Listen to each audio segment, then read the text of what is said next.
Let's kick off today's demonstration of PN3 for Purchase Requisitions, logging in as Carolyn Smith, a manager, or an assistant, I should say, that would like to generate 2 requisitions for approval. The first requisition is actually for items that she ordered last year. So she's selecting generate a new request from a previous PO. She does a search for all of her POs for that vendor, and she opens up and generates a request from one of the previous POs, and she edits the requested delivery date. After doing that, she drills down to see the details in the new requisition to determine, do I need to edit or delete any of these items? She determines that she doesn't. However, she knows that there is one additional item that's been loaded into this vendor's PN3 catalog, and she likes to order one of those. She selects Add Rows. She identifies the item she'd like to order, and she codes that line. She saves that new line. It's the last line she'd like to add to this request. So Carolyn saves the requisition. The requisition is now in her task list. She can review it a little closer. She determines that I'd like to add a supporting document. And she's going to use the PN3 functionality to easily add that document. She selects Add Documents, and she drags and drops the file that she'd like to add. She identifies it as a brochure, puts in a description, and saves it. The document is now attached to this requisition. If she'd like to add additional documents, she can. She decides to drill down to see the impact on her budget. She can see what her budget is, what's already committed, the current balance, what's pending approval, and what the balance would be if everything pending is approved. Carolyn says, this looks perfect. I'm ready to submit my requisition. She can select from various approval templates or workflow types, but this one is pretty straightforward. She's simply going to route it to her manager, Mary, to kick off the workflow. Off the requisition goes to Mary. She says, let me quickly do my second requisition for some installation services. She opens up a blank form. She identifies the date she'd like to receive the services, selects the vendor. She wants to be able to receive these items in dollar amounts, not just units, so she identifies it as a services-only request. And then she selects the location that will receive the services. She selects Add Rows, and she types in that this line is for installation services.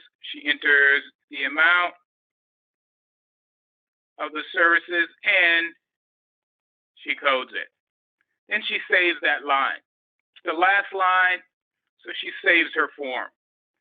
This request, like the previous one, is now in her task list. She routes this one to Mary as well. Mary will now receive email alerts informing her that there are transactions awaiting her action. The email alerts, let me give you a feel for what that looks like. The email alert will identify vendor, who's touched it, the action they've taken, and if you turn on the ability to approve and reject in the body of the message, users can do so. If the ability to approve and reject is not enabled, users can select the link to log into PN3. I'm going to sign out quickly as Carolyn, and I'm going to sign in now as Mary. Both requests, by the way, are in Mary's task list. Therefore, when she logs in, she'll see both requests awaiting her action. This first one is for the products that Carolyn is requesting. Shows each product, the detail, the supporting document is attached, that brochure, so Mary can drill down to look at that. If she wants to, she can also take a look at the budget data. Mary says, this looks good. If she had questions, she can use the notes functionality in PN3 and start a dialogue with Carolyn, but she says, and she's ready to approve it. Before I approve it, I want to mention one thing. Mary's approval limit is only $1,000. This request is for $22,000. So when she approves it, it's going to automatically route to her manager, Susan, and will then present to Mary the next transaction that's in her task list. This is for the $1,000 in implementation services or installation services.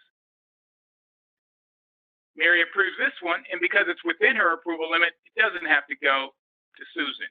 It either goes back to Carolyn, which it does in the case of this demonstration, or if you have purchasing agents or buyers, it will route to them.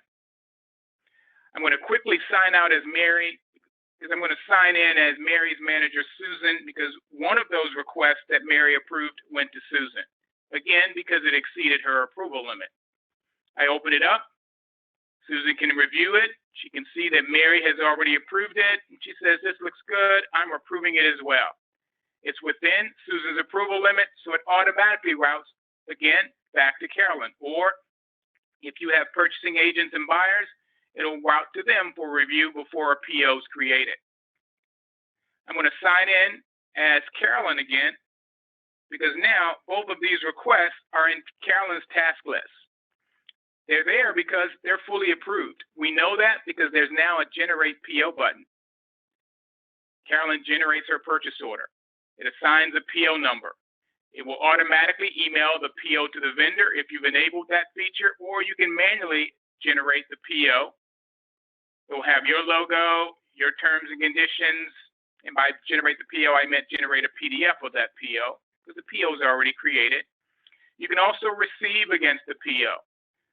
I can receive all or specific quantities at the line item level.